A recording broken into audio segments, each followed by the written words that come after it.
hand and give it to you, and you give it a blessing. Good evening. Welcome to the Willits City Council. Thank you all for being here. This is the fullest house we've had in 3 years, so welcome back. It's great to see you. All right, I'm going to call this meeting to order at 6:30, and we're going to start out with the pledge to the flag. I pledge allegiance to the flag of the United States of America and to the republic for which it stands, one nation, under God, indivisible, with liberty and justice for all. Dolores, can we get a roll call, please? Councilmember Strong. Here. Rodriguez. Present. Stransky. Yes. Gonzalez. Present. Mayor Connie. Yes. All right, we're going to open the meeting with public communications. The City Council welcomes participation in its meetings. Comments shall be limited to 3 minutes per person so that everyone has an opportunity to address the council. To expedite matters and avoid repetition whenever any group of persons wishes to address the council, excuse me, on the same subject matter, the mayor may request the group appoint a spokesperson. This item is limited to matters under the jurisdiction of the City Council which are not on the posted agenda. Public criticism of the City Council, its commissions, boards, and agencies will not be prohibited, and the council can take no action on public communication matters. Would anyone like to address the council? Yes. Chamber. Can you do that now? Yeah. Okay. Podium here. And if you could say your name when you get to the podium and your agency. Lisa Kvasnika, Willits Chamber of Commerce. So good evening, Mayor Connie and City Council members. On behalf of the Willits Chamber of Commerce, per our agreement, we are here to summarize an update of the Chamber's activities for the past quarter. I'd like to introduce our Chamber members that are here in the audience, which is Lucia, our volunteer coordinator, John Kvasnika, board member, Chuck Persico, our historian, and Jill Persico, board member and owner of Loose Caboose, as well as Susan Mahoney, which is our new chamber coordinator. So, and the person, one other board member who's not here is Christy Moss from Metal Effects, so she'll be joining us on our board. So thank you again. So kind of a breakdown.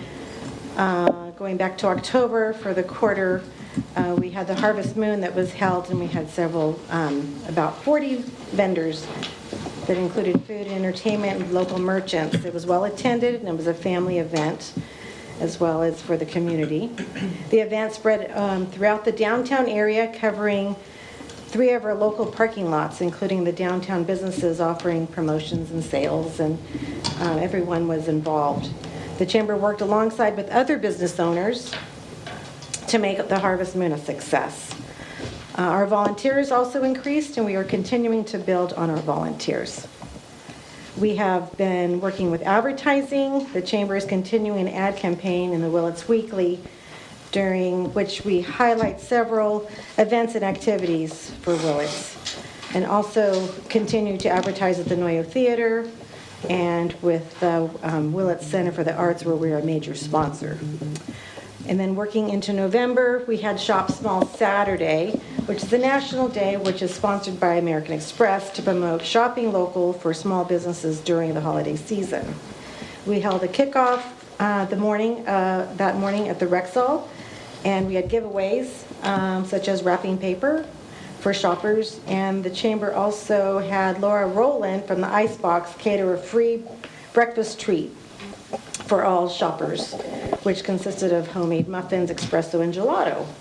The event was well attended, and our board members and volunteers passed out Shop Small shopping bags and introduced themselves to local merchants.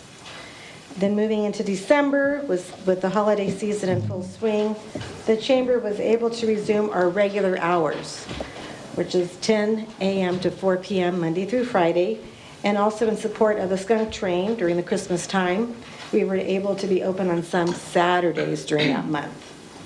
Roots of Motive Power held their annual Christmas Express, and the Chamber was able to organize a children's Christmas carolers from Blosser Lane that was under the direction of Robert Ford and we were able to give them a donation for that performance. I believe they performed twice at that event.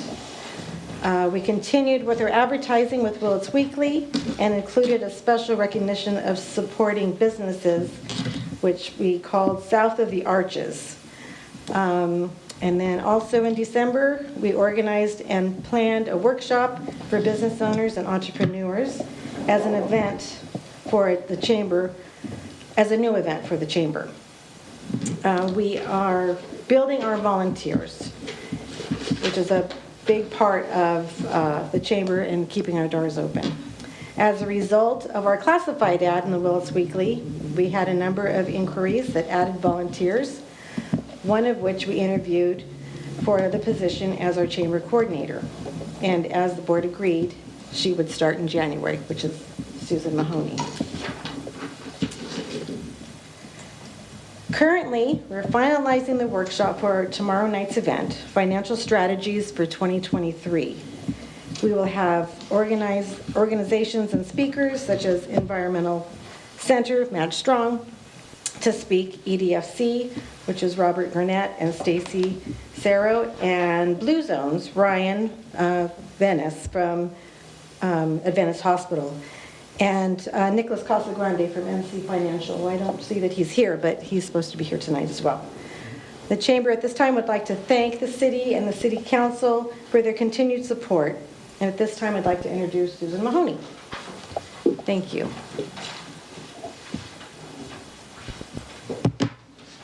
Hello, everyone. I'll just give you a quick nuts and bolts summary. I'm completing my 3rd week at the Chamber, and it's been pretty busy digging through, trying to figure out how things have been working in the past. So with the help and direction of Lisa and some of the other board members, one of the first things we did was to secure new computers, and those were donated to us from the hospital. They were doing some update to their IT system, and these were extra computers they didn't need, so that was facilitated by Linda Gibbons on our board.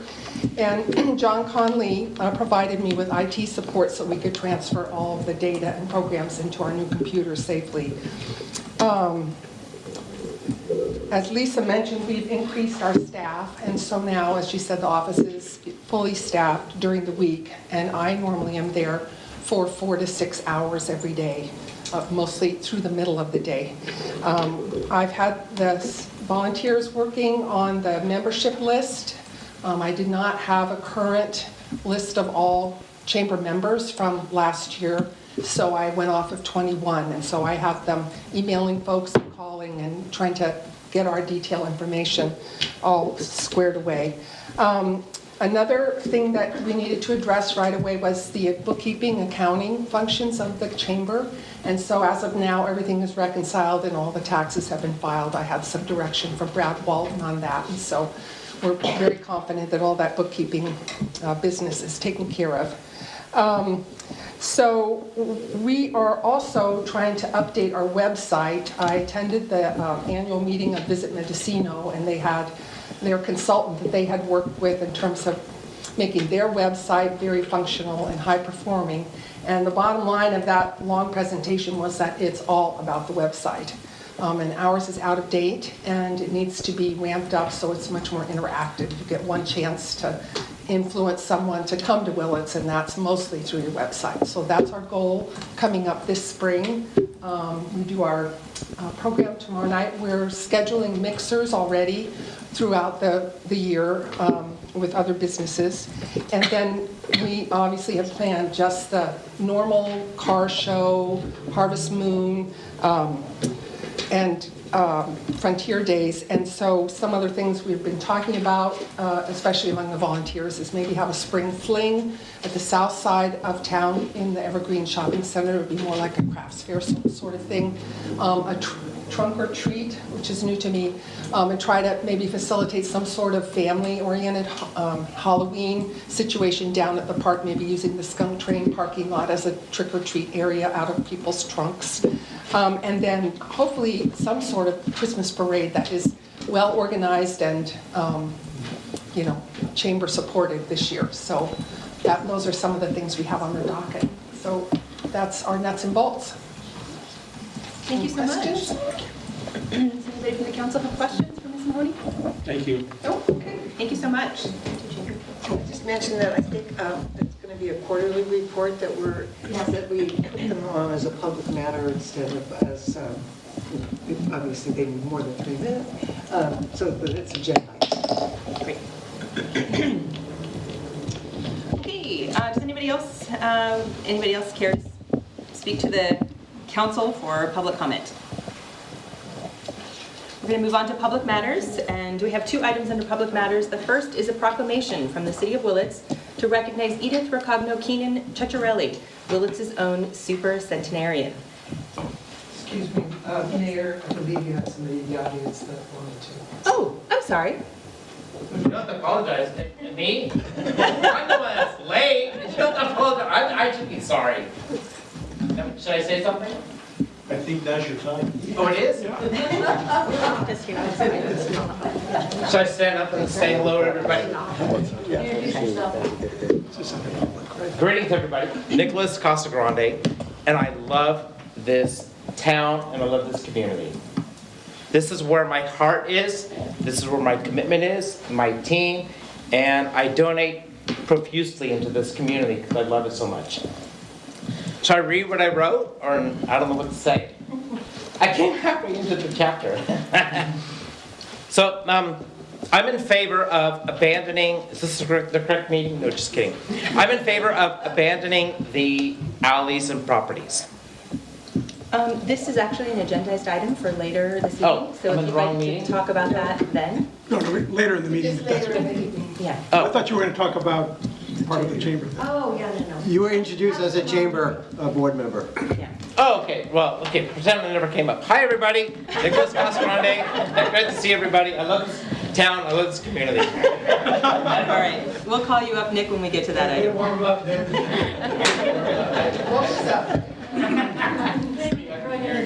No, a train. This is Willits. All right, do we have any other public comment? I'm going to close that item and move on to public matters, and we are going to now recognize Edie. Did I say Ceccarelli correctly? Yes. Yes? Okay, thank you. All right, so we'd like to read this proclamation, and I understand that Chuck, you'll be accepting the proclamation on behalf of? And Evelyn? Okay, all right. So I'm going to read through, and then I'll come up front and have you come up, and then we'll give you the plaque, okay? All right. All right, this is a proclamation of the Willits City Council recognizing Edith Rocogno-Keenan Ceccarelli, Willits' own super centenarian. Whereas Edie Ceccarelli's longevity of life is a blessing to our community and reason to celebrate, Edie having been born and raised in Willits on February 5th, 1908, at the age of 115, she is our very own super centenarian. And whereas the Willits City Council is extremely honored to be able to celebrate with her on her 115th birthday, we would officially like to recognize that she has the privilege of celebrating the most birthdays in America and the 3rd most birthdays in the world.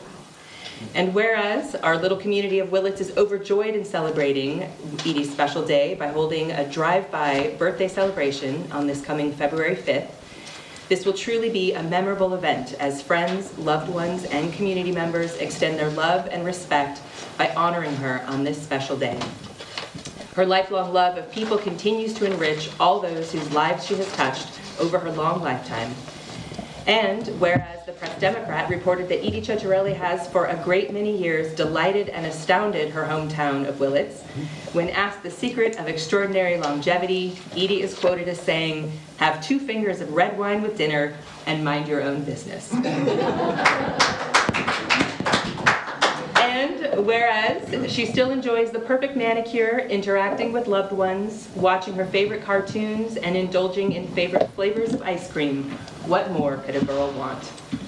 Now, therefore, I, Greta Connie, Mayor of the City of Willits, along with Vice Mayor Jerry Gonzalez and Council members Larry Stransky, Sabrina Rodriguez, and Madge Strong, do hereby extend our collective and heartfelt congratulations to Edie Ceccarelli and wish her a very happy 115th birthday. In witness whereof, I have hereunto set my hand and caused the seal of the City of Willits to be affixed to this proclamation today, January 25th.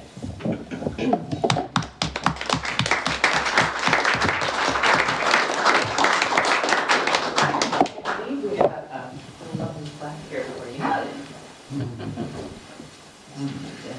do that up for you. And thank you so much. Would either of you like to say something about it? You know, I'm just asking, pray for nice weather, a beautiful day. The last 2 years for her drive-by have been so nice, and they were able to get her out in the front where she was visible. Last year it was great. She's in more of a decline right now, and so, you know, it just needs to be a beautiful day so they can bring her out. And, you know, she just, Chuck was master of ceremonies for her 100th birthday that she gave to herself. When she was But young. invited the whole town, yeah, and so they might, or Chuck might have some anecdotes about that. But, you know, she has just been such a fun person. You know, I married into the family, but I started getting really close to her at about 101. And, you know, I'm her power of attorney, I'm her trustee, and I said, who would have known that this was my retired life now? It's like, yeah. But I love that little woman, and she has been the most fun. And to reach an age that she has reached, and to be as active and social, and, you know, she has lived it to the fullest. She, at 114, she was outside and enjoying the whole parade. I'm worried about it's not gonna happen this year. But, you know, it's just all of a sudden that, you know, people that are probably not in business at that time, but she walked down from her house across from the entrance to Berkshire School every day, sometimes 2 or 3 times. She's a people person. She loved people. She loved to visit. She sat there and read the Press Democrat, the bank. And so, yeah, I just feel privileged to be part of her life. Thank you so much. And Chuck, you know, I don't know. He's got the blood. I don't. She's still upset because she DMV'd her license at 100. And her car was still driving around the streets of Willits. I don't know, I haven't seen it for a while, It but, got sold and was in town for a while. oh, yeah. It's not. A yellow Cadillac. Yellow Cadillac. Yeah, very fitting. She's a lovely lady, of course, and she's my dad's first cousin. Her mother and my grandmother were sisters. So that's how we're related. And so she's my dad's first cousin, I'm her second cousin. But we've known, obviously, she's been a lovely lady in our life, in our family life for all these years. And we're just so pleased and tickled that she can make it and know where she's at. You know, she's not as sharp as she used to be. But She's not sharp at all, I'm But- sorry. it's sad. She's She still, doesn't even recognize me when I was there today, you know, and she doesn't, you know, I say, Edie, I'm your cousin. Who? So, but, you know, she's just an amazing lady, you know, she's still, you know, up until last year, she was still using her walker. But, you know, all of a sudden, things change, so. you May- know, Yes. Dolores, do you think you could take the picture with Greta? That would be for me. That Join would- you? So, you know, the fact that this little lady was born in Willits, you know, it just speaks really highly for the area. Yeah. Thank you. Happy birthday to you. Happy birthday to you. Happy birthday, dear Edie. Happy birthday to you. we want to thank the city very much for this great honor, and we'll pass it on to her, and we appreciate you continuing doing that. If it was like it used to be, she'd have a party, and we're like to come in and sit down and have lunch, which is what she'd love to do, because the people were all there, and she's doing Many years. of Many seniors. years. Yeah. Right, exactly. So this is where she is because of everything, so. Right. Well, we'll keep our fingers crossed that Saturday we'll have good weather and we can all drive by and wave and let her Well, have her. everybody attends, you know, and Just drive by, it's, you know. It's not an every opportunity. town. I mean, we are so unique and to have this happen in Willits. Absolutely. It just is, you know, talking with you know, this place in Georgia, they keep track of all this data. He says you just don't know how unique it is. You know, once the person reaches 110. Yeah. There's usually a pretty good decline. But, you know. A question for Chuck. What time for the public and what? One. And the 1 date? o'clock. 1 o'clock? Yeah. They should- Well, the Sunday? drive, yeah, it starts Sunday the 5th. over by the hospital, behind the hospital. Yeah. The Hill group where she's at there. Okay, and everybody drives around. They start at the parade starts at the garden and then comes around. I just figure for the folks watching on TV so they could... Yeah. So, good point. Thank you both so much for Oh, thank you. being here tonight, and we'll look forward to seeing you on the 5th. Thank you for her. I'm sure she appreciates it. Yeah, I think there's a picture out in the lobby, you know, of her last year, enjoying her birthday cake. And Shots Bakery and the Howard Hospital kitchen, you know, Shots is making a big cake for her. So, you know, if you can drive through and make your way back, you know, they're going to be serving cake. I just had a question. Just had a question. Is she now the second oldest? Pardon? Is she the second oldest?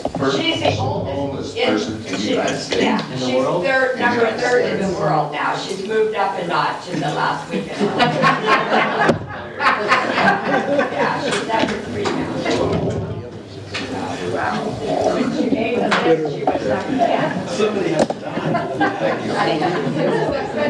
Thank you. Thank you.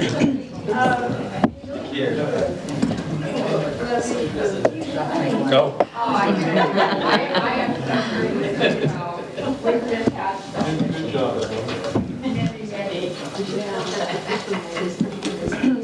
All right. She can't be interviewed. Yeah. We do have one other public matter on this evening's agenda.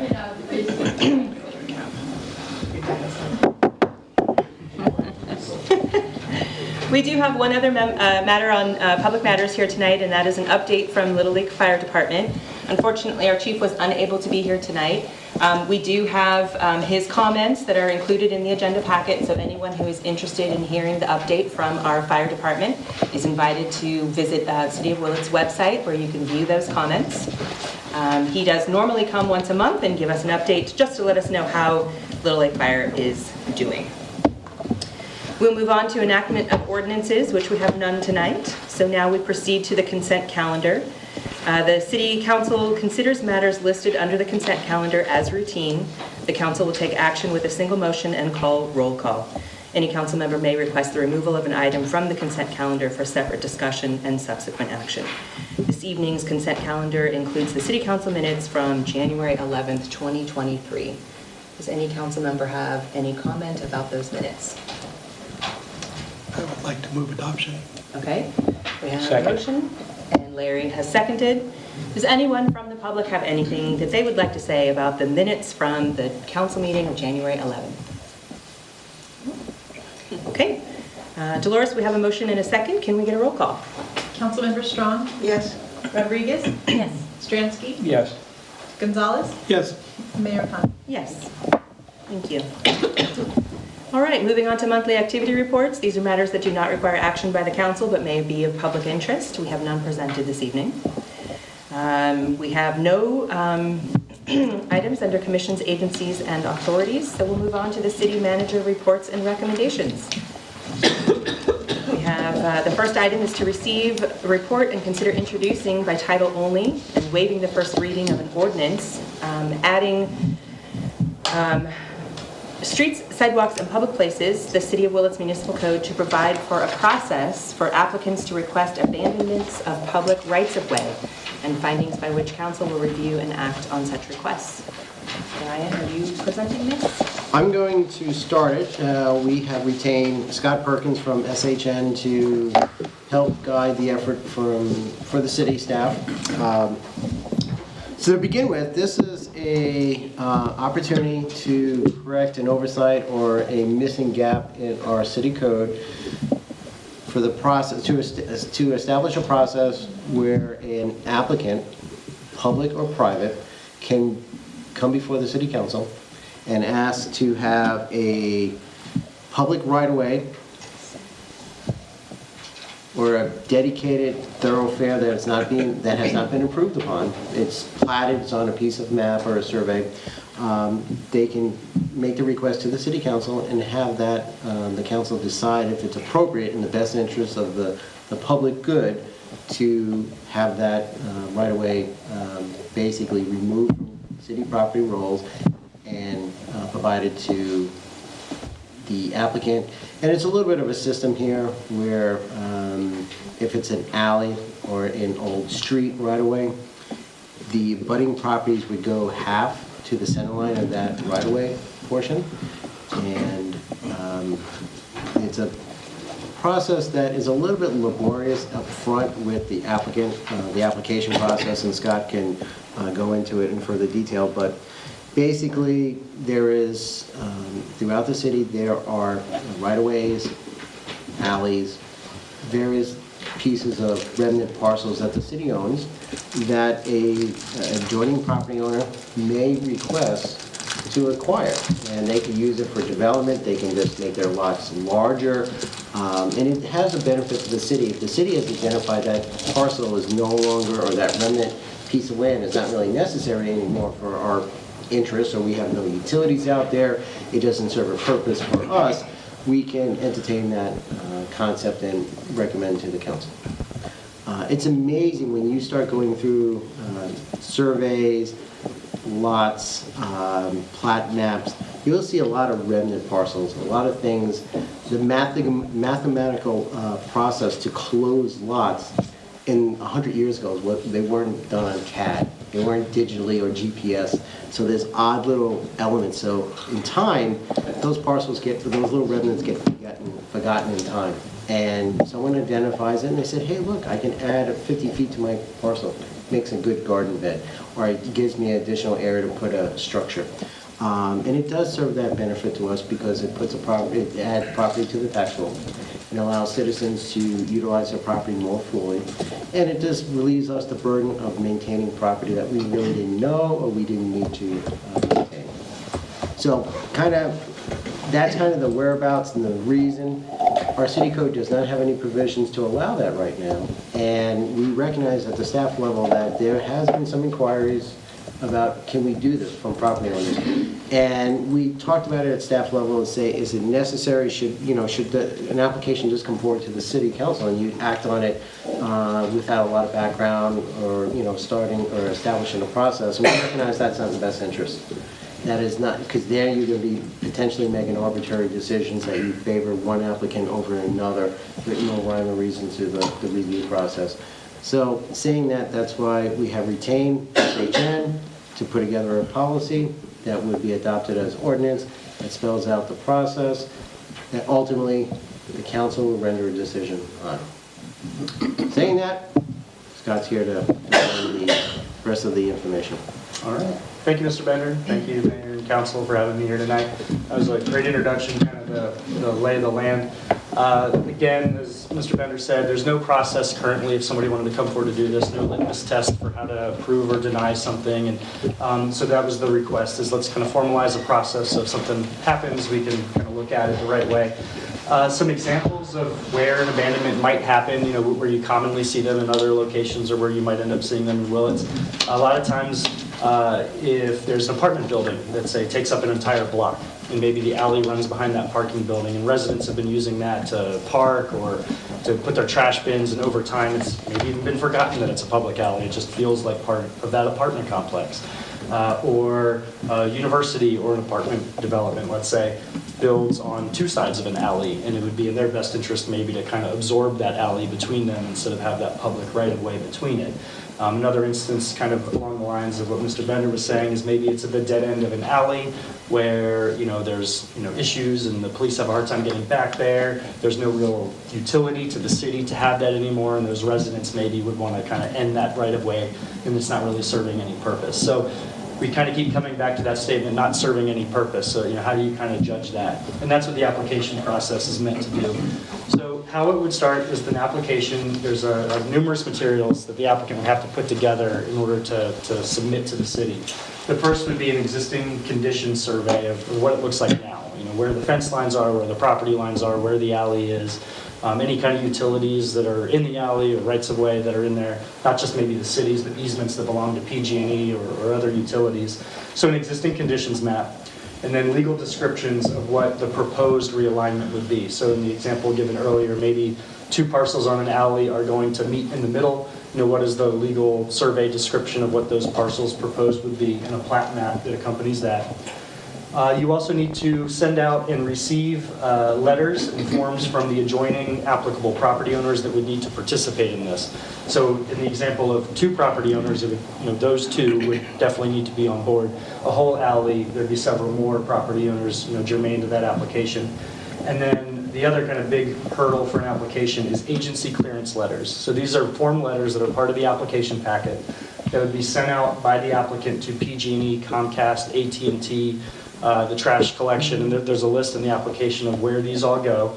And the forms have boxes for the utilities, and they're used to receiving these from cities for these requests. It would say, I'm PG&E and we have no interest in this alley, and we don't plan to have any. Or I'm PG&E and we have an easement here, and we can potentially approve this abandonment if the new property owners maintain that easement for us. Maybe they don't care if it's the city or the private property owners. So they might have conditions under which they're okay with having the alleyway abandoned.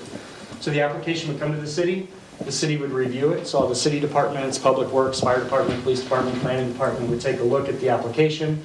Obviously there's more review if there's city infrastructure in these alleys. There may be public use of these alleys that's important from a city level, but maybe not to any utilities. Maybe we know lots of kids walk through there on the way to school, so there's a public interest in kind of preserving this that maybe PG&E might not have picked up on. Once the application's reviewed, it's packaged for a hearing and a recommendation to the council. And the council, you'll see in the ordinance, kind of the main chunk of it is the findings for approval that the council would make if they wanted to approve an abandonment. And now I'm going to kind of go back to some of those application requirements and how they play with these approval findings. So the adjoining owner letters, ideally everybody involved in this abandonment would be on board.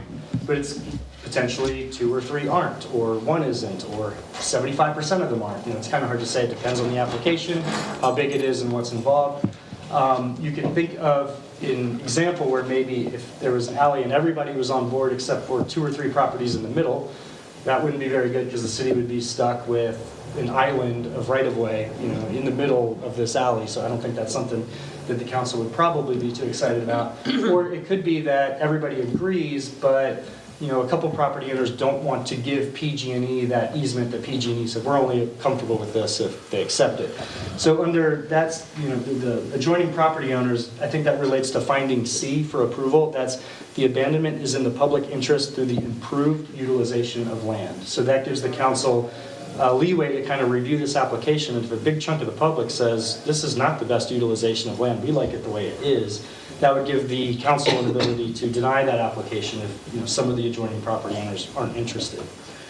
The agency letters, like I said, it's the same deal that if PG&E says we've got an easement through here and some of the property owners aren't interested in maintaining that easement and we need it, that might be another reason that the council would find a reason to deny or reject that application. And that relates to the first finding, finding A, that the abandonment is within the city's jurisdiction and is determined to be unnecessary for present or prospective public use. And I think perspective is important there. Just because somebody might not have something there now doesn't mean, Comcast might have plans for that in a few years, so they might have a reason for the council to maybe preserve that or to add an easement for Comcast as part of the approval.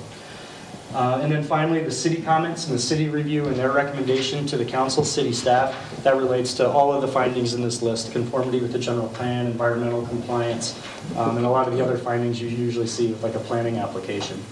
So if an application comes before the council and you find you can make all the findings and you want to approve it, the way it gets finalized is the applicant would have to meet any approval conditions. That's record an easement for PG&E or whatever it might be, remove a fire hydrant because it doesn't work anymore, and who knows what it could be for this particular application. So they'd have to meet those conditions, and once they are, they would come back to the council for a resolution of abandonment, and you would resolve that all the conditions of your approval have been met, and they can go record the new deeds of the new property lines with the abandoned alleyway. I kind of walked through the application process from a resident, but if the city wanted to endeavor on the same process, you wanted to initiate an action, you knew of an area that you wanted to abandon, the process works the same way. If you did not have this ordinance under the California Streets and Highways Code, you'd have the authority to go forward with it and to initiate it yourself.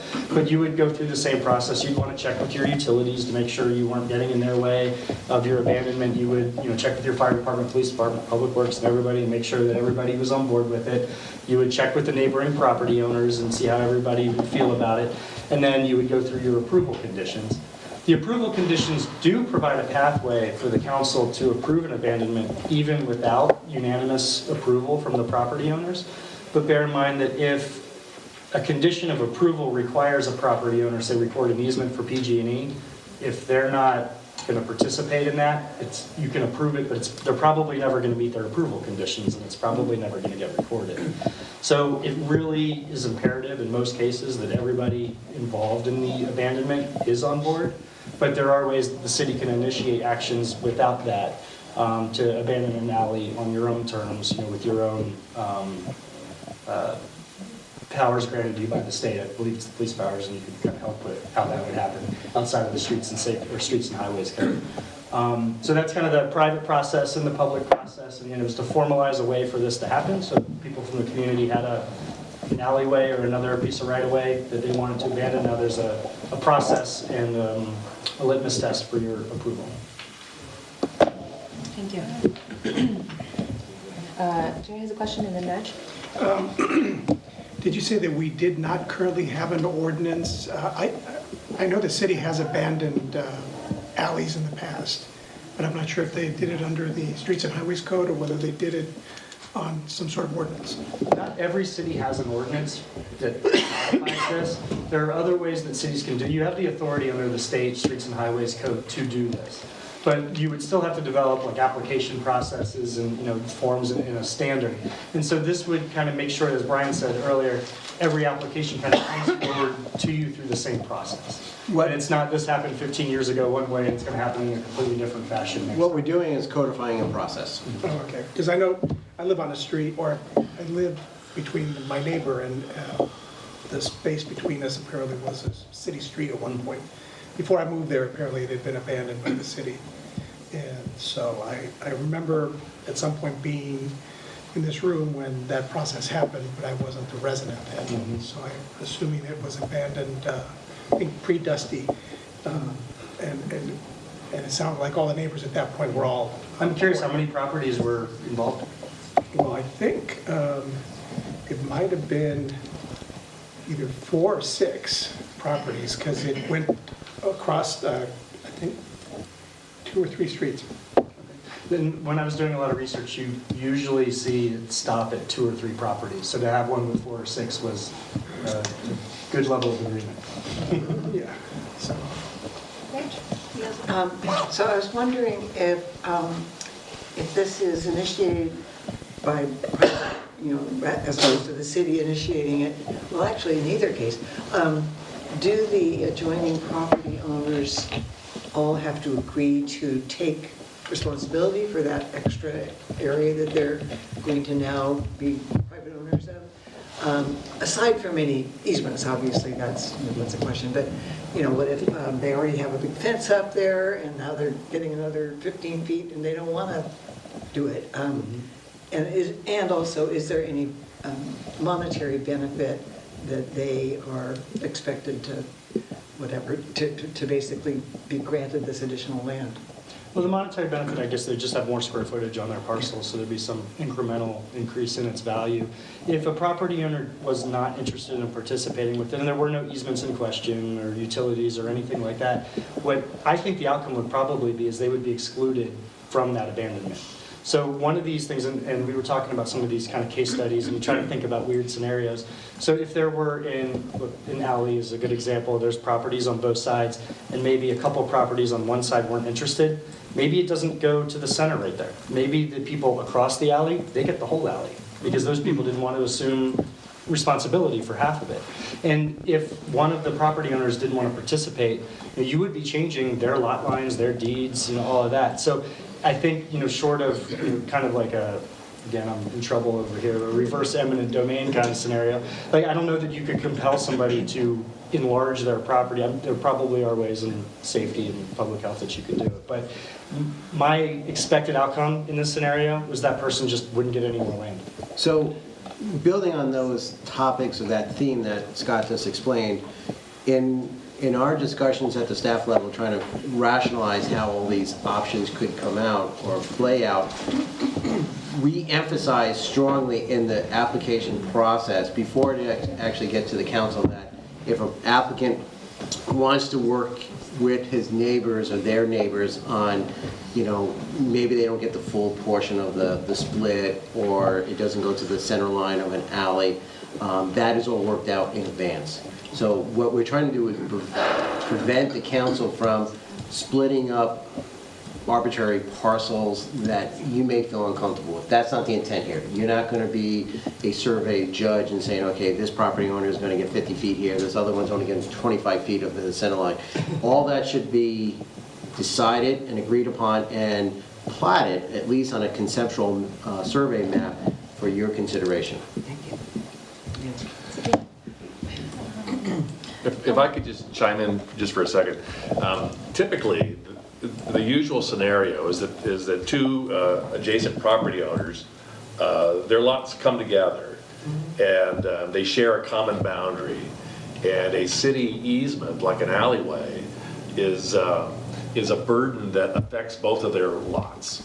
And so they own to the center, but their property, just their deed notes that there is a public easement that affects their property. And so this process, what we're talking about is the elimination of that easement, that public easement upon their property. So we're not increasing the size of their lot. We're just eliminating from that lot the public easement. So it's not I don't think it's a situation really where someone does not want to take the responsibility and doesn't favor this elimination of the easement because they don't want the burden of taking care of their property. They already own the property. They own the property to the center line to a shared boundary. However, if the city finds it's in the public best interest to eliminate this easement, the easement is eliminated and there's no longer that burden on their property. So can I just clarify, understanding? So every time you see an alley, is it a logical expectation that that alley is really owned by the two adjacent properties? Yeah, ordinarily that's the situation. However, I didn't realize that. Doing some past research years ago, in some original plots of Willitsville, Dusty probably knows this, some old neighborhoods, there actually were some easements, Legally described alleys that were legally described properties of the city, which is really odd and unusual because the typical thing, at least in modern times, is that property owners own subject to an easement upon their property that's... So what you have is, you have legally described squares, lots, and then a described easement rests on top of that grants access or certain provisions. Legally described easements actually cut through, and they're separate ownership. So, and yes, Dusty, please jump in here as well from your experience. Throughout the city, we have some combinations of both. And as this application process, if the council ultimately decides to approve this ordinance amendment, it would take it, basically work with the property owner, the applicant, and figure out what process they're looking at, and then basically set them down the path of what they need to do, working with a surveyor and describing their legal description. Okay, so does the wording then in this document address the first scenario that we were talking about, where the property owner already has the deed to the property, and that on both sides, because we talked about we have different types of alleys, will this document, this new ordinance, address all types, or just the first one we were discussing? Both. All types? All types. Okay. And that's clearly stated. The easement approach would be a much simpler process, because to your point, you're not changing boundaries, you're exterminating an easement as opposed to moving lot lines around. Right. So those would be easier to process for sure, and easier for an applicant to put together. Okay. But yeah, and that's why we talked about this a little bit, should we call it the alleyway abandonment or right-of-way abandonment? Because we wanted it to be a little bit more general and to apply to city, controlled areas. If there's an alleyway that's city-owned and it's not a situation where two lots come together with an easement that's burdening both of those parcels, but is instead a separate described strip of land that's owned by the city by deed, that's a situation where the city could determine it's in the best interest of the public for the city to abandon its easement. So it is going to address. Yeah, but so the process that we're talking about, I think, covers the typical and ordinary situation where there is an easement that's burdening or affecting both parcels, and a interested party wants to come before the city to abandon an easement, and it's up to the council to find out, to determine if that's in the best interest of the public to eliminate that easement. Okay, and then I have just a few follow-up questions. I didn't see anything in there that also had any limits on the potential size. And so I was just curious if I missed that or if there in fact wasn't. Sure. Are you saying that how much of an alley or in an alley example somebody could? I don't know what's out there in within our city limits, but I was just curious if I missed that or that isn't something that's addressed or it's just not a concern. It's not addressed, but it would be a concern when an application comes to you, and maybe a larger parcel would be harder to determine that it might not be of the city's utility in the future. So it just changes. I would imagine it would change your analysis of the project, but there's not a limit. Okay. And then I didn't see anything in there that we had talked about differing rules between commercial versus residential. And in your brainstorming of different scenarios, did you find that there were any of these alleys in commercially zoned areas that could be impacted? Is this a non-issue? Are they mostly in residential neighborhoods? The land use, really, it's not significant to the ultimate decision. You would have that, that would come into play, should an alley in a commercial district, a commercial area be abandoned for access reasons or not. But basically, the application process is neutral. It basically, Fair enough. Okay. whatever district or whatever applicant wants to proceed. Conditions of approval that you might put on an approval might be different for a commercial property. That you might require frontage improvements, or I guess if you're abandoning something that would. But the application process still remains the process would be the Okay, same, I but got your that. analysis might be a lot different if it was a large commercial application versus 6 houses. And then it refers to application deposit rather than application fee. And I was wondering if the word deposit implied that it was refundable, if it was declined, or if it's actually a fee for going through all the motions. The way I understand it, you guys' planning fees are under a developer deposit account. Somebody submits a deposit, and then the city's time and resources spent processing that is billed against it. And then if there's any balance, that would get refunded to them, but I don't believe if it's denied, you get it refunded. It's just that way the applicant is paying for the actual price of processing the permit instead of just a arbitrary. So if it's less, then they don't have to pay the full $2,500. Correct. And if it's more, you probably say, hey, we've hit your limit, please make an additional deposit. Okay, and is the word deposit the same language we're using in other ordinances to reflect that that's what the meaning is? Yeah, it appears that you're setting it up as a cost recovery project, similar to how we have some of our other planning applications like major subdivisions, general plan amendments, etc. Do we use it, so in other ordinances, do we use the word deposit rather than fee? I just want to make sure if I'm an applicant that it's really clear did you pull that? I pulled that off of the fee schedule. It does look familiar. I don't have it in front of me, so I don't want to confirm yea or nay. But it's essentially the same setup where we take that initial deposit and especially for larger applications, a subdivision, a rezone, where we know that it's going to be an ongoing effort. And basically what we have through community development and the fee schedule is to put the financial burden back on the applicant, the one who would benefit from the action, not us covering that cost for the benefit of the applicant. And just on a side note, we're also internally going to get a revised fee schedule for you for your consideration soon, and then that would kind of clear up some of the inconsistencies. So, but in other ordinances, do we state that it's a cost recovery, or is it just the assumption of the reader? Could have missed it, very easy, but trying is to the word understand. deposit in the ordinance or is it in the application materials? Because I don't think it's in the ordinance, and if it's in the application materials, it can easily be changed, the terminology. It's Yeah. harder to change in the ordinance, but I don't think it has that in the ordinance, but Okay. please point out if it It does. says filing fee in the ordinance. In the ordinance? And that heading is taken from your other planning application ordinances. These headings are Willits headings. Okay, I'm just trying to make sure we No, have consistency is consistency and like down the roads, there isn't a misunderstanding, so I'm just asking clarifying questions. And I think what Sabrina is trying to get at, forgive me if I'm paraphrasing you here, but just trying to make sure, and maybe Dusty, you can answer this question, that no potential applicant is going to be confused by that word deposit and think that they're going to get that money back, that they understand up front that they are going to be paying for the processing of the application.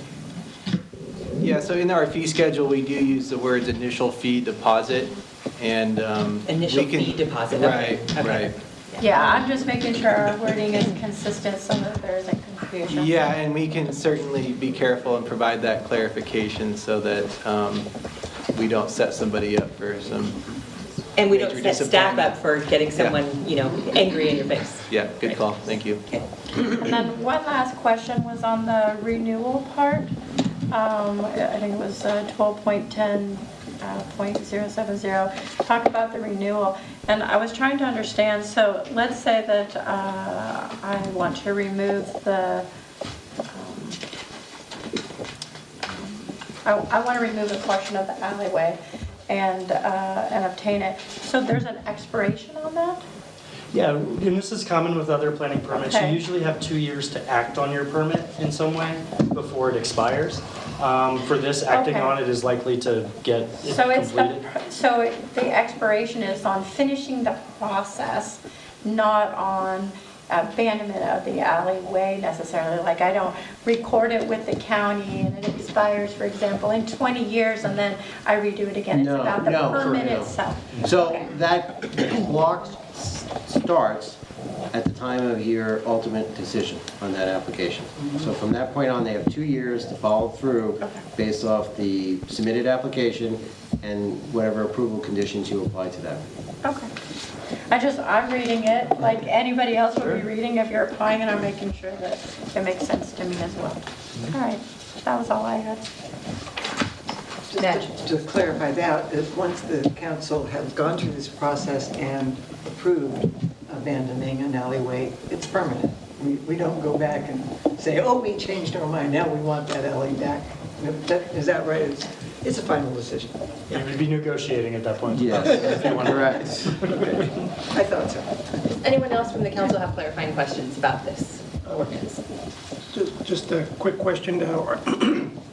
So let's say you go through the process, we approve it, and let's say, for the sake of argument, Dusty's on that street, and Dusty never goes and records his. Is it just one of those things where it's abandoned on our end, but it's a paperwork issue with his piece of the alley? Is that how that works? No, generally, as the approval conditions go, that resolution of abandonment that you would make once the conditions are approved gets recorded. And so that's your action, and that's done, I'm trying to think of my order of operations here. Trying to think of like a subdivision, if that would be filed in conjunction with, or, So at the same if time. one property Right. person doesn't do it, then it, Sure. And if yeah, exactly. I imagine a surveyor would give you a better answer than I'm giving right now without recording multiple deeds and properties together. But Please. let me help you out, Scott. Sure, please. So potentially, when all the recordings are done, there'll be the recording certificate. And as approval condition, we may ask for the receipt of that recording certificate, acknowledging it has been finalized. because I noticed over the years what I found at the city is that sometimes in doing research, we find out that there is one of those missing pieces out there. And obviously, it's stuff from years ago that happens, and that's why I was curious. The other thing I wanted to make kind of a comment, I've walked most every alley in town. And there's some in the commercial area, there's some in the residential area, and I've looked at some of the stuff over the years. my prior profession regarding streets and stuff, and there's some that everybody would be happy to abandon, and other ones that people want somebody maintaining that alley, et cetera. Because I know that from a city end, there's some that somebody needs to go through and cut brush or something, or get onto all property owners to cut brush, because that seems to happen in town, so. And I just wanted to add on that as well, that I actually toured a couple of the alleys with our former fire chief, Chris Wilkes, a few years ago. He was very concerned about a few that had excessive overgrowth of blackberries and things like that, and he saw it as a real fire hazard that nobody was taking care of because it was unclear whether it was city property or property owner property. So this could help clarify that and help us get out of some sticky situations. I'm going to open this up to the public. If anybody from the public has a comment to make on this ordinance before the council acts, does anybody have anything they would like to say? Nick, are you on this? Well, I won't be shy. Greetings, everybody. Once again, I love this town, I love this community, and I will give my last breath to help everyone here in this community. I love this town. I have a specific alley in mind, and that's why I'm here tonight. Of course, I'd love to see everybody here. And I'll see you tomorrow night, right? Across the hall. There's one alley in particular, and I can read off here, but I think I'd just better describe it. West Oak and Main Street, right down by the Chevron station. There's Earth's Treasures, which is a landmark to all of us. There's an alley that separates Highway 20 and West Oak. The alley terminates at the Natural Creek on the west side. On the east side, and that's called Barbara Lane, West Barbara Lane. Where it terminates is the drive-through of the former fast food restaurant that recently closed. This has been a bone of contention for me and Dusty and everybody else involved as I voiced my opinion. Because I myself have put out 3 fires. The question is, and I have a home that was built in 1921, and it was originally the Alcott home, has beautiful dental molding and character. The question I bring is, when the fire originated, and I put it out, who's actually liable for that for the fire? Not the homeowner, or is it the homeowner? So I did some research and I brought everything forward to Dusty. Luckily, Dusty's inbox is full of my emails. Redwood Title in Ukiah did the research. And the property line, to your point, does meet halfway through the alleyway on both sides.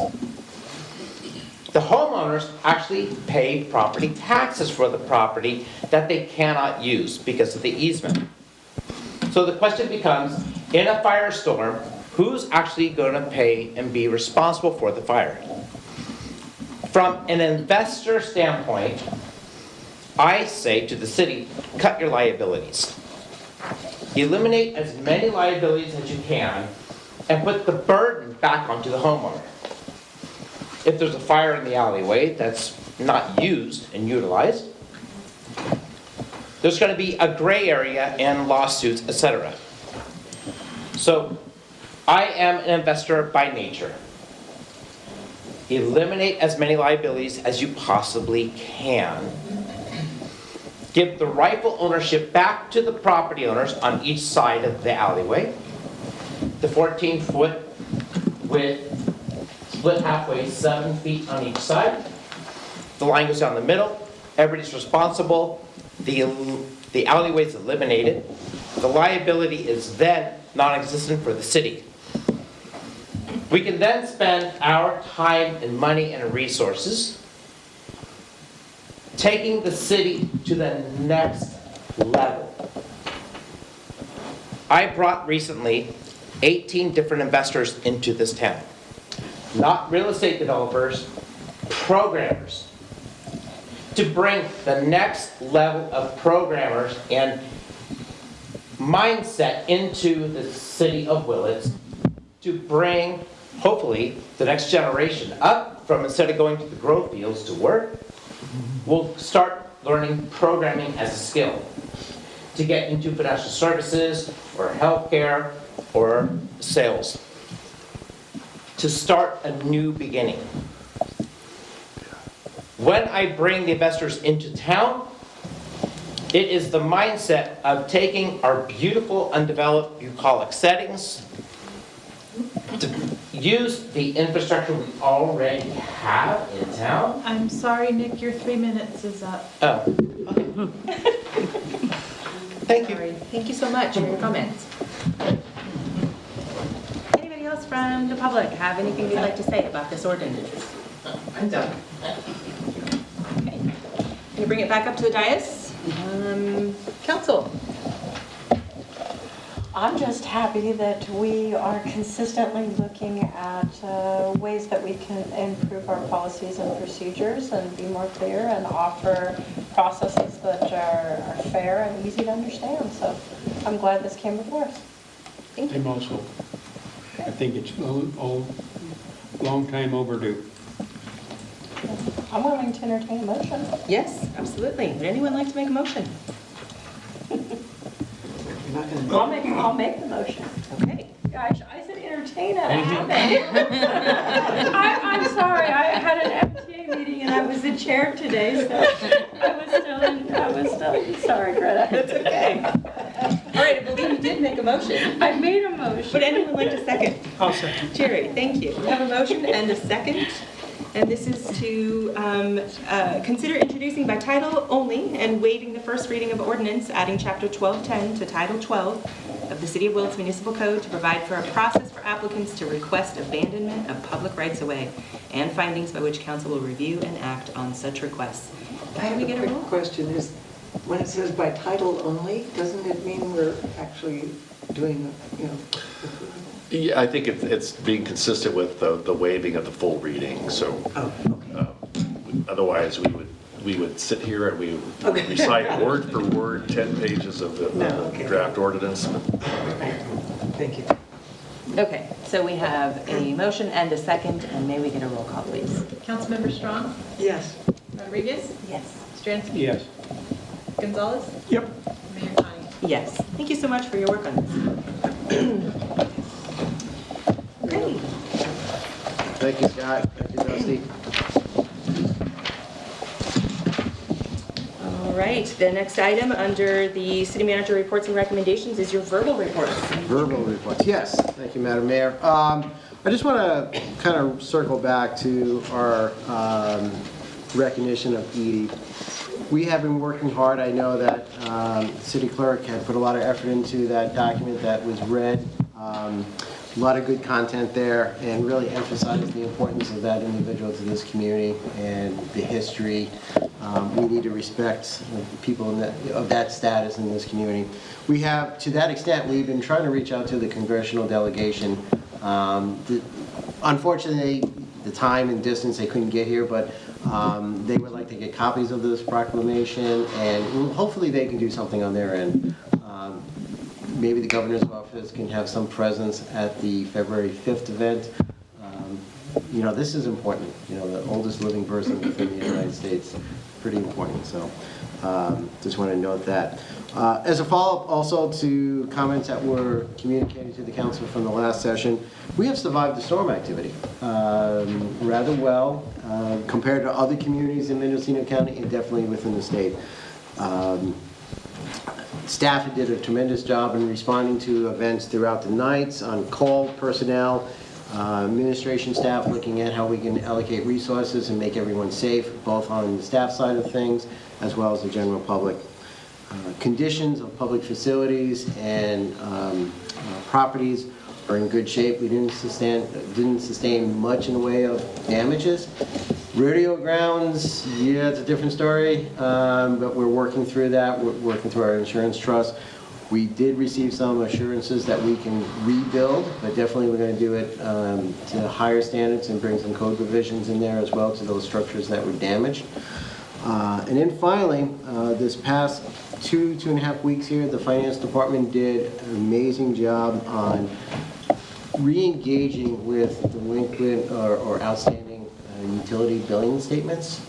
That was a legacy of COVID. Basically, the governor froze any municipality on pursuing outstanding balances, and that created a little bit of hardship for the city in our operating expenses. There was a outstanding balance that we had to deal with, and we have new staff in the finance department, and this was the first time they had basically a rush of account holders coming forward and working with payment plans and putting together commitments and working with the public. And our new counter setup really accommodated that really well.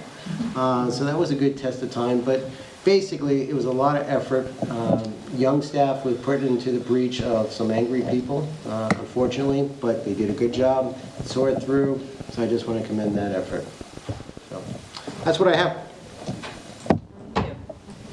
Thank you. Okay, we're going to move on to department recommendations. These are action items. The first is the potential to approve a revised COVID-19 prevention plan that establishes new non-emergency COVID-19 prevention regulations that will be effective January 26th. And we will hear from our Human Resources Manager, Karen Stevens. Good evening, Mayor, Vice Mayor, and council members. Although the new regulations include some requirements that are similar to the emergency temporary standards, there are some significant differences that will change how the city engages with employees and operates the organization with respect to COVID. The non-emergency rule is finite. It will remain in effect for 2 years and will replace the current emergency temporary standards. After 2 years, the regulations expire, but employers will still need to maintain notices of COVID-19 cases and information on COVID-19 cases for 3 years. Key changes, because the new regulations are rather long. So the first thing is the exclusion of required pay when an employee is affected with COVID but did not obtain the illness at work. We are no longer required to pay our employees. Although we do have to refer employees to look to see what is available from the states, the feds, and local. The next is the daily screening that is no longer required. Employers must report major outbreaks to Cal OSHA.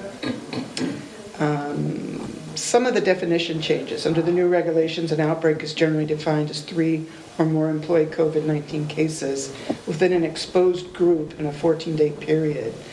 The new regulations basically separate define a major outbreak as 20 or more within an exposed period of 30 days. There are 3 important updated definitions. What is close contact? Currently, it's defined by the California Department of Health based upon the size of the workplace in which the exposure occurs. For indoor spaces that are 400,000 or fewer cubic feet, close contact is defined as sharing the same indoor airspace for a total of 15 or more minutes over a 24-hour period. The next is the returned case, and that just basically means if you're one of the unfortunate ones that gets COVID a second time within 30 days. Currently, it's 90.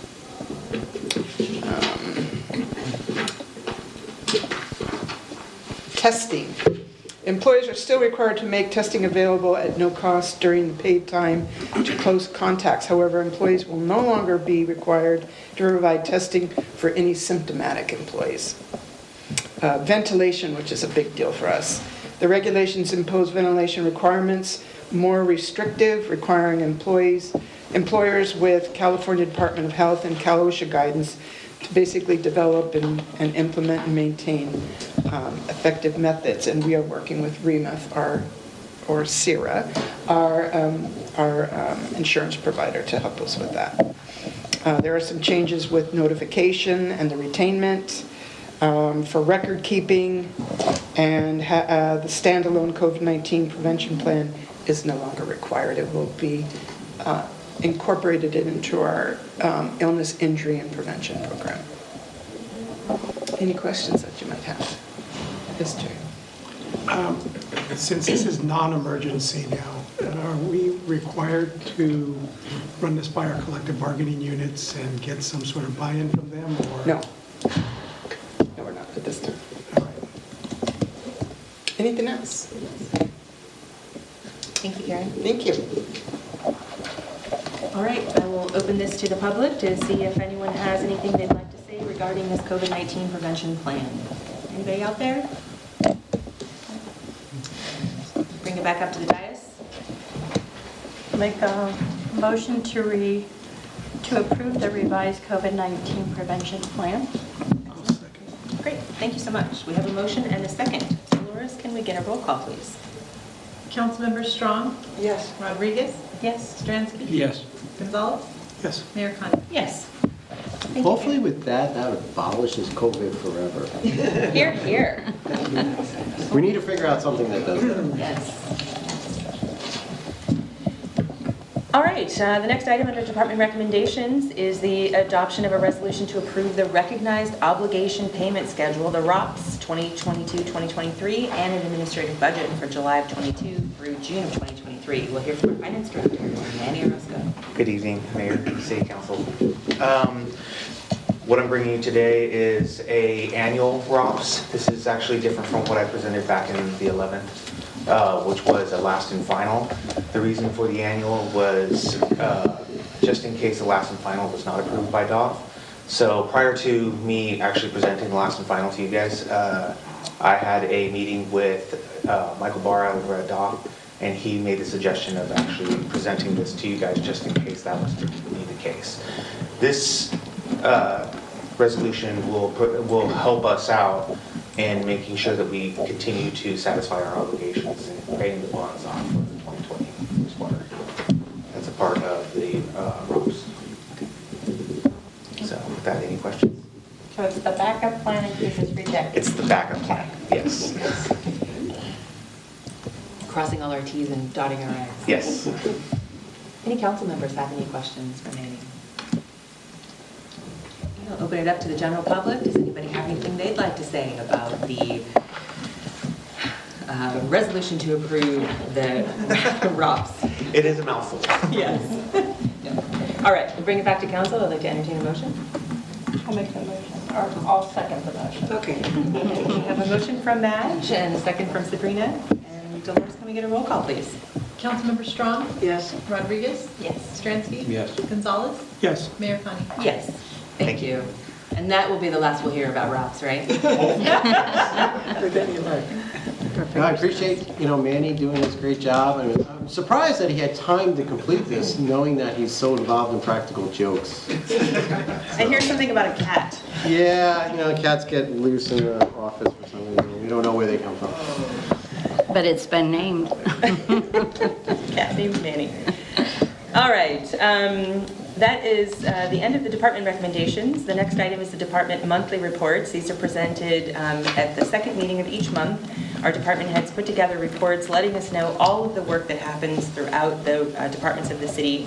I cannot recommend these highly enough for any wonks out there who want to know what their city does. These reports are great. They're loaded with information about what all the departments are doing, and I personally enjoy reading them. I really recommend them. They're available on the city's website. And does any council member have anything they'd like to say about these individual reports? Just that we love them. They really tell us what you're up to and recognize the work that's being done. So we can go through department by department. The first one is airport.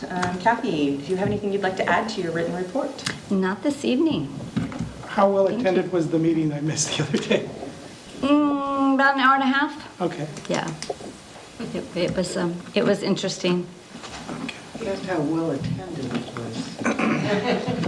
was. We had a few airport tenants there. We hashed out a few things, so it was good. Mr. Lance was present as well. Yes, he was. Knowing that there has been recent correspondence between two attorneys, Jim and another attorney that's been retained by one of the tenant up there. like Kathy noted, we covered a lot of ground on topics up there, airport operations, and almost philosophical how the facility should be used and considered by the public. But we made it very clear to the tenants, all that were present, that it is an airport at the end of the day, and it has to be secured. And airport operations are paramount that they have to be in a safe and controlled environment, and we emphasize that. Thank you. All right, next up is community development. Dusty, would you like to add anything to your notes that you've given us? As always, happy to answer any questions on the information that's provided in there or otherwise. In recognition of the chamber being here tonight,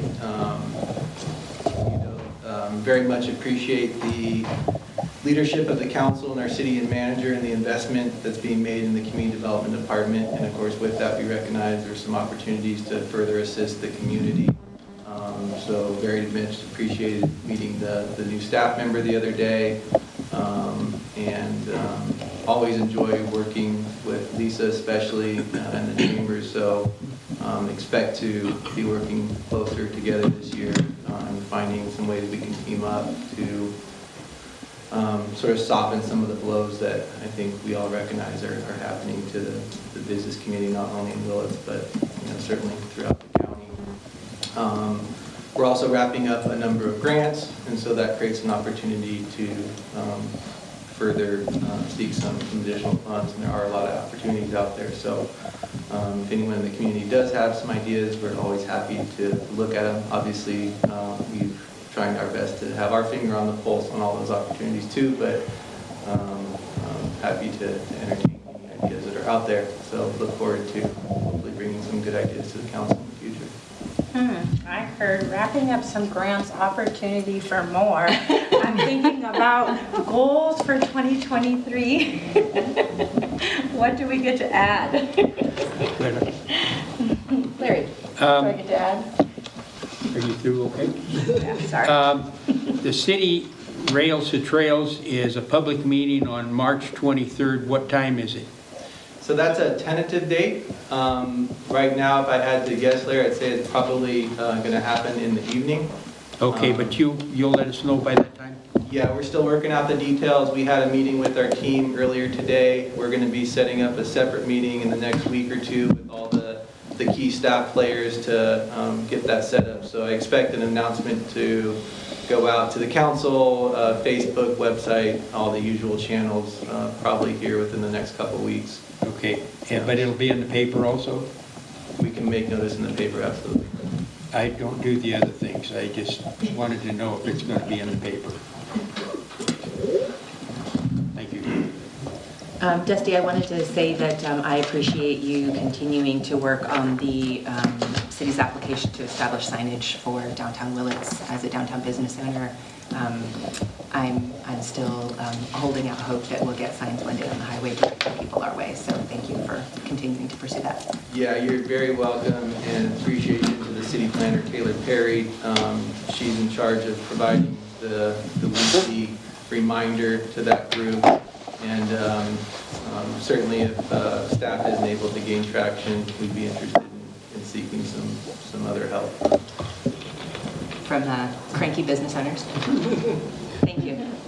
Madge. I just also know that there's continued oversight on the vacant commercial buildings compliance, and I'm glad that is staying on our radar and pursuing those businesses that are, or owners that are not properly offering their businesses ready to rent status.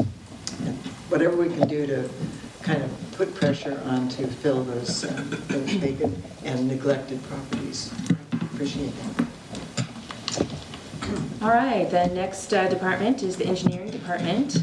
And Andrea, would you like to say anything to add to these notes? Just going to provide a quick update. The engineering department has been working with on-call engineering consultants to develop projects for the upcoming construction season. And those projects include the annual striping and pavement preservation projects, the West Mendocino drainage project, Railroad Avenue Water Trestle relocation project, and the next phase of the groundwater project, which includes the construction of the 250,000 gallon contact tank. So those are the primary focuses right now. There are some other smaller projects in the pipelines, but and I just wanted to take this opportunity to also notify the public that tomorrow and Friday, the northeast corner of the Wood Street parking lot will be closed through traffic. There will be it's an encroachment permit project in which they'll be installing some samplers as part of the ongoing remediation of the dry cleaner, the old dry cleaner there. So I wanted to spread the word about that. And there will be storm drain repair work. The city will be working with construction to repair a sinkhole on Camp Lane.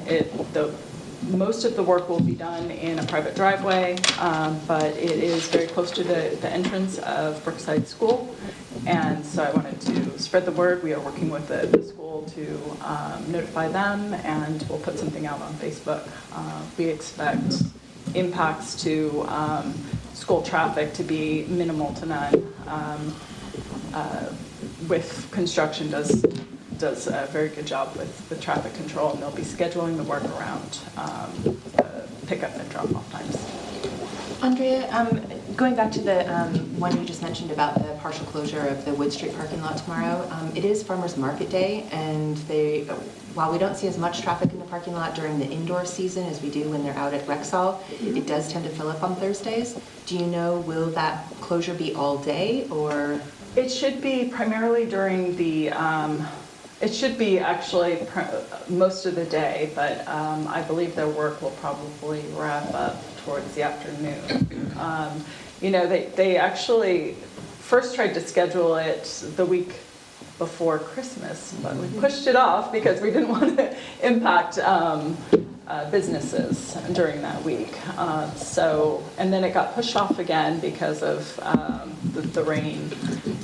So I'm sorry I didn't think about the impacts to the farmers market, but we will convey that to them, and they should be able to open the area as they're going.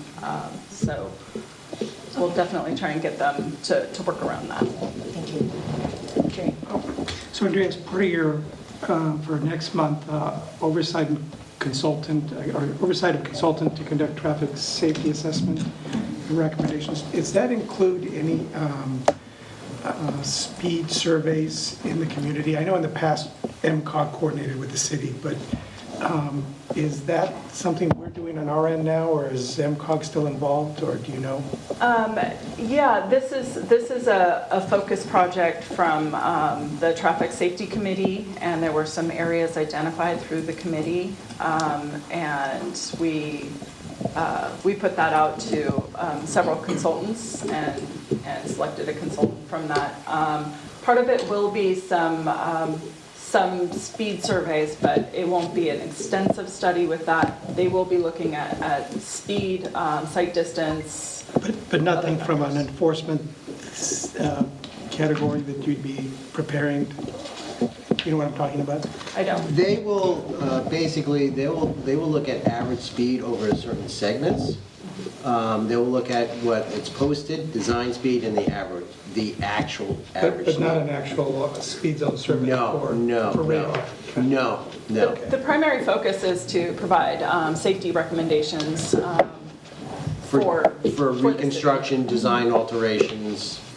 Yes, it's not strictly for speed enforcement and how speed impacts the traffic. Yeah, because in the past, I think MCOG paid for it, and then I think one of the county traffic engineers did the speed zone surveys. No, this is not. Yeah. At the police department. Yeah, I think that's been quite some time since that that happen, but we could reach out to MCOG and see if there's something. I don't know, is that Can help with your speed zone? My understanding, there are some that need to be updated south of on Highway 20, but I don't know if that's something to do with the state as well. But there are some areas that, I know one of the Dept projects that a former employee was Bechtel Road that hasn't been done yet as far as speed surveys, but I think most everything is up to date except for. Because I know usually the highway part of it, the state either reviews and then updates, their traffic engineer does, but as far as the, some of the surface streets in town that might, in order to work radar, would have to be done, and I assumed it was on our dime these days as opposed to a NIMCOG thing, but I wasn't sure. Yeah, I think this is something we could bring up in the Traffic Safety Committee and look at further. I know that Bechtel Road and Shell Lane are a part of the study that Fair and Fuse is going to be doing, so they should be providing recommendations on that intersection. That's all. Thank you, Andrea. All right, Finance Monthly Report. Annie, do you have anything you'd like to add to these notes? The only thing I'd really like to add is to also reiterate what Brian was talking about earlier and the Herculean effort of the frontline staff with the water billing and all the different accounts that they had to deal with and the adjustments that were made throughout the last month, or given actually it's been about like 2 weeks. Another thank you goes out to Kathy Moorhead because she was there helping us out all the way through it, so I want to thank her as well. So. That was your muscle, right? Definitely. She was working at some kneecaps there. I would just like to add, too, that I have actually heard from a couple members of the public who dealt with the office staff during groundwater issues because of the hydrant that was hit on Main Street just a short while ago. And to a person, all of the people who had to call and talk to people in the office said that they were handled professionally and kindly, and that they really appreciated the attention that they received. So, and of course the credits, they appreciated that too. But did want to pass that on. All right, Police Department. Sergeant? Nothing new, but I will say, just looking over the stats from last year versus, well, from 2021 to 2022, I'd like to attribute some of the extra arrests and calls for service, just with some new blood, so to speak, and a lot of probation compared to 2021, so that was nice to see. I didn't know the stats until I just read this. The other thing I wanted to point out, and I appreciate the Delta College of Stockton stepped up and helped our female police recruit and the 6 other recruits maintain their hours because they both got hit by COVID. And you can only lose a certain amount of hours during your training before you have to start over. So the college was amenable, and it's not like what they did was worked on getting these recruits their hours on the weekend. So it's good that she didn't fall behind. Sounds like she's doing really good. Looking forward to getting her on. They want to relocate as soon as possible. And then again with our newest recruit. He just started the academy down in Santa Rosa, and he's been enthusiastic. Both of them are looking for places up here already, so looking forward to that. Okay. Thank you. That's good news. All right, Public Works. Well, for the maintenance department, just one quick update on the arch. I'm sure most of you all noticed that some of the lights are out. I put in a call to a sign contractor that we used for repair and restoration in the past, and they did indicate that at times during high wind and rain events, sometimes the transformers get wet. Sometimes you get lucky and they dry out. And with all this warm weather we've been having, we're hoping that that's the case. But I do have them set to evaluate and recommend some repairs as necessary. So, thank you. And nothing else to add outside of the report, but available for questions. I just wanted to tell everybody thank you. I stopped by the other day with some donuts and wanted to thank everybody for their hard work, and I appreciated what they were doing out there unplugging drains. Honestly, that's the part of the job I don't miss, is being out there in the middle of the night in the wet weather, you know. So. Yeah, we logged quite a few overtime hours, but I think all in all, like Brendan alluded to earlier, we got pretty lucky as a community. Things could have been a lot worse. A lot of our sisters' cities had to run the storm, so yeah, we got a good crew and they work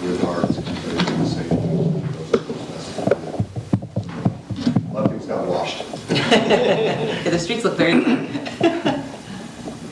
I want to thank the Public Works for their work during the rain, and you did a marvelous job in my estimation. Thank you very much. I'm next. Just a couple on the staffing items I'd like to update. Well, first acknowledge, obviously all the operators in the storms.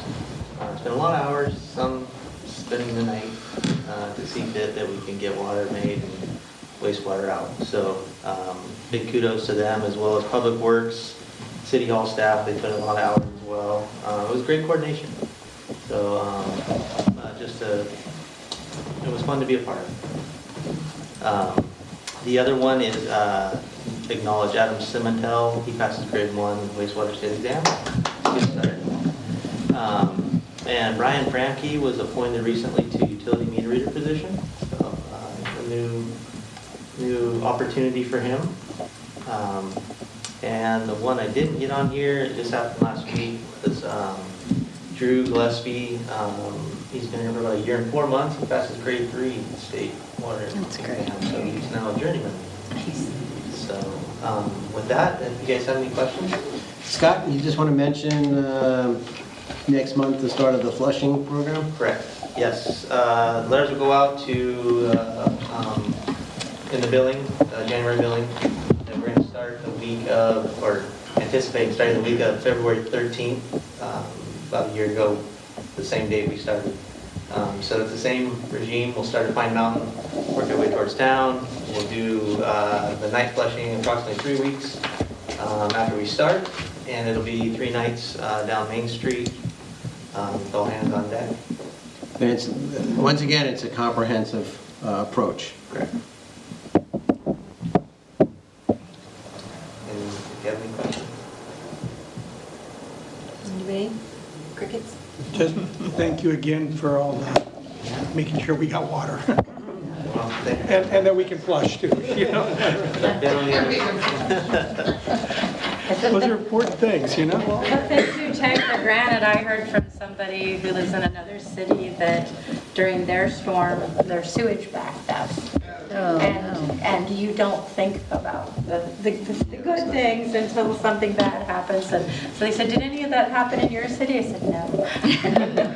We're very fortunate. So thank you to the staff for not letting that happen here. Yeah, I have to say that I felt particularly proud of being a Willits resident during the storm, just seeing how everybody worked together, how hard our staff, the entire staff worked. Community residents out there cleaning out their own drains. It just, I think we really showed our grit and our real integrity of it as a town. So thank everybody. Appreciate it. All right, that brings us to City Council announcements. We'll start with Nat.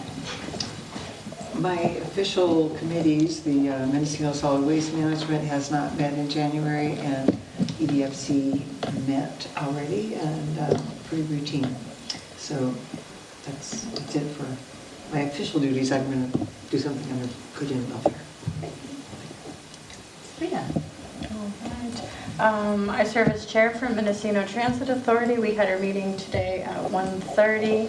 A couple of highlights from that would be that for several years, Mendocino MTA has been providing bus service for college students. And for those who don't know, if you're enrolled, whether it be as little as 1 unit or more, you can get your college ID card.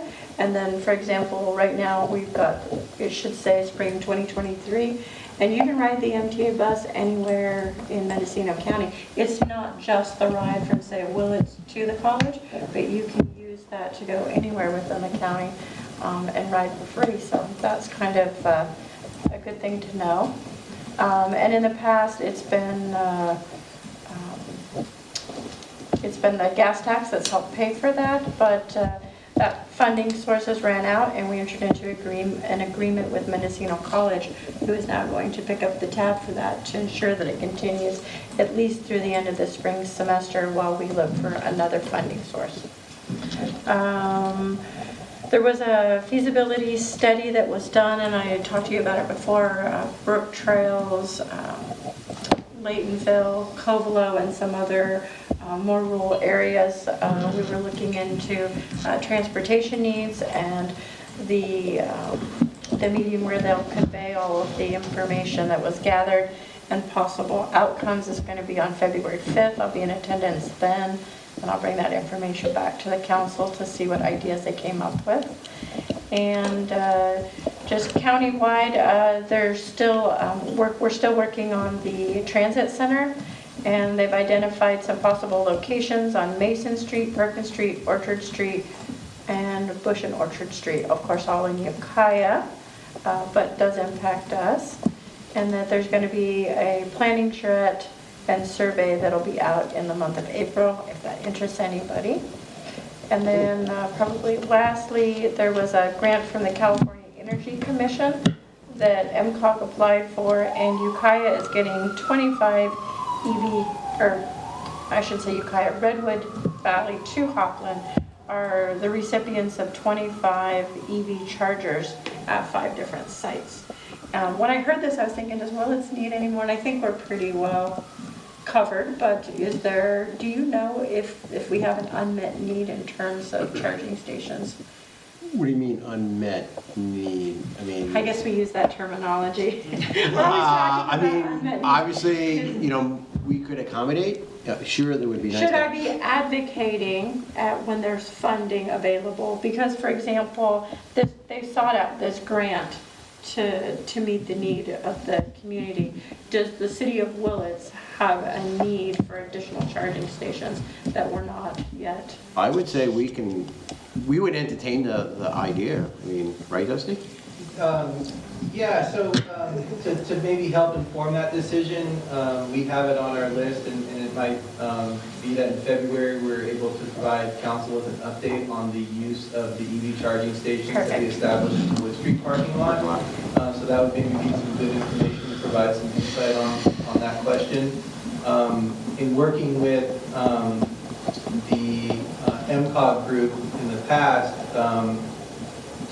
the other potential site that was identified under previous planning efforts was the parking lot that serves the ball fields just south of the library. So we're certainly not married to that location, but that was another idea that came up under previous planning. So, yes, we would love to be part of that discussion. We can accommodate, and we will work to make it happen. So Greta, you're our MCOG representative, right? Mm-hmm. So that would be on your radar then, because it's going to come before you first before I'll hear about it. And MCOG will be meeting this coming month. Yeah.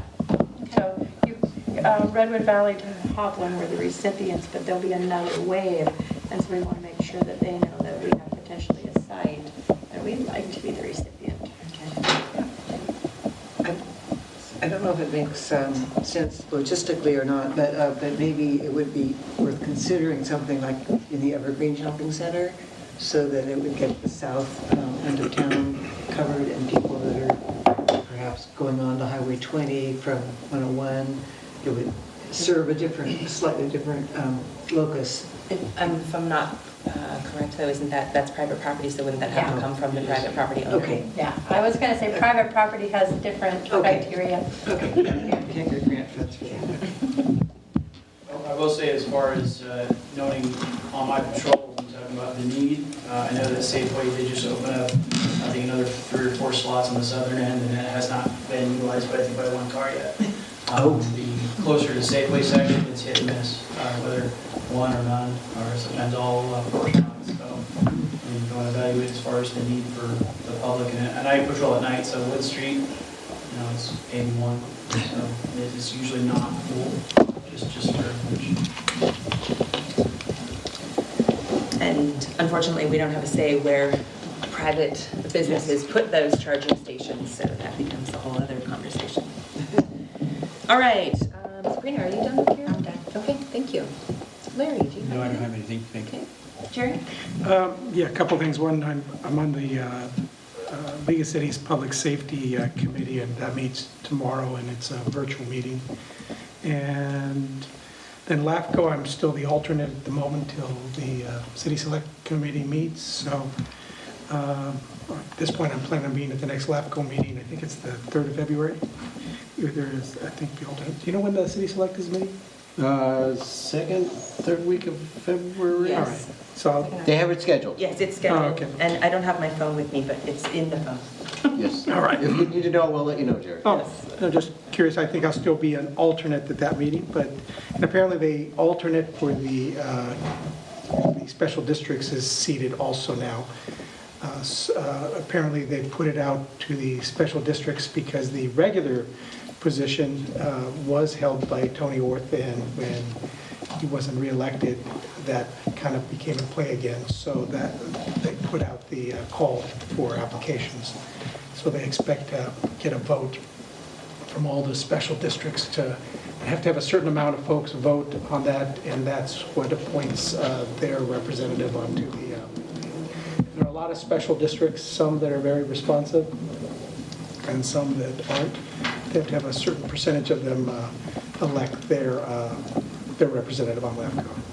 And then bringing me to my last one is our tobacco ad hoc will be meeting on the 2nd of February at 9 o'clock. And so I kind of putting it out to council, if there are any things you want us to hash out or ask about, if maybe you could get with Brian and he can get with me, that way we're not doing the whole Brown Act sort of thing. And so if there are things you want us to shake out, I'd appreciate it, so we can ask those questions or get that information scheduled for that meeting. So. But I think ultimately what that group will really want is that we come back and make a recommendation to council to adopt a resolution. I would expect a resolution. I'll share with Brian. Yeah, and so I kind of want your thoughts, but I kind of want In terms of the add-ons between the state and what was presented to us before, I would imagine would be your discussion. Yeah. Okay. So I would want your input, maybe if you want to send it through Brian for that meeting, that would really help us out. Sounds good. Can I ask one question for League of Cities? For this year, do we have anybody from council, typically the mayor attending, or yourself because you're a representative, attending any of the bigger... The regional, so I just talked to Sarah, Uh-huh. and she gave me some tentative dates. She's supposed to send me another email. And I think the first one is, I think, Arcata, and then one in Fort Bragg, and then Fortuna, and then ultimately the one at the League of Cities meeting. And this year it'll be in Sacramento. So, Do you think you're going to be able to attend? yeah, I usually make sure I can attend all of those and then go from there, so. Okay. Are you going to attend is it March, the mayor's one? The one they do at the Mayor's training? Yeah, mayor's training. Yeah, but it's usually more than mayor's training, but yeah. It's a mayor and new council member one. That They broadened it a little bit. Last year I went to it and I really enjoyed it, so just throwing it out there. There's lots of good information. All right. I will be meeting with MCOG in the beginning of February, and we'll have the tobacco ad hoc, and the museum board will meet in March. And that's it for me. Moving on to good and welfare. Does anybody have any good and welfare, Madge? I'll mention again that the Chamber of Commerce is having that again tomorrow, especially for businesses, entrepreneurs, various guest speakers. And then I want to remind people that Will is opening a community conversation. We're really trying to broaden it to especially all the community groups that work on issues that help the whole community. Because instead of each group kind of having their little bailiwick, we want people to talk to each other and maybe help each other out and see where we have mutual interests and so forth. So this is going to be on the same day as Edie's parade, her birthday, but it will be at 4 o'clock at the fire station across the street here. And everybody who wants to help build our community and the connections between our various organizations and work on the community, among the interests that I know that are going to be present, there are local food, health care, and housing are 3 really hot issues, but it's really any issue that people feel is important for our community health. And if anyone wants a copy of the Will newsletter, I've got a couple extras here. And then Sunday is the Veterans event. Jared, do you remember the time for that? I know you attend sometimes as well. The Veterans event for it's the annual memorial. Oh my gosh, I'm at a loss for words right now. It's on Sunday. This Sunday. This Sunday. No, Sunday, the day after Edie's event. Sunday is the 5th. Yeah, which is Edie's thing, isn't it? Is it creeping up already?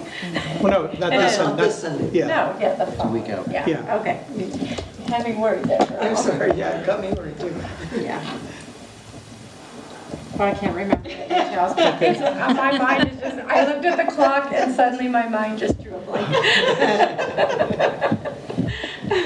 All right. Well, I think that about does it. No other good and welfare. We have no closed session tonight. So at 8:16, I'm going to call this meeting adjourned. Thank you, everybody. Thank you.